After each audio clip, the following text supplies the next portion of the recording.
Okay, turbulence is obviously the one that always comes to mind. So let's go with the first myth of being that turbulence is dangerous. And I'm actually not going to completely bust this one. I'm going to agree with it, but I'm going to just change the mindset on it a little bit. So turbulence is a threat, meaning that it's something that we need to consider. It can cause injuries in the cabin. If somebody loses their footing and falls over, breaks a collarbone, that's considered an aircraft accident. It's a very big deal. Now, here's the thing that I want to bust on turbulence. The aircraft is going to be safe.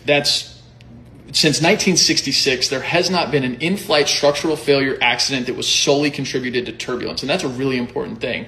So what we look at when it comes to the hazards associated with turbulence is making sure that people are in their seats with their seatbelts fastened. We're trying to mitigate that risk to the lowest possible level as far as people being injured, being thrown about the cabin. And so seatbelt signs, and then of course when the seatbelt sign is off, having a plan as a passenger that if you do encounter unexpected turbulence, what are you going to do? For me, I'm going to sit down and hang on to an armrest.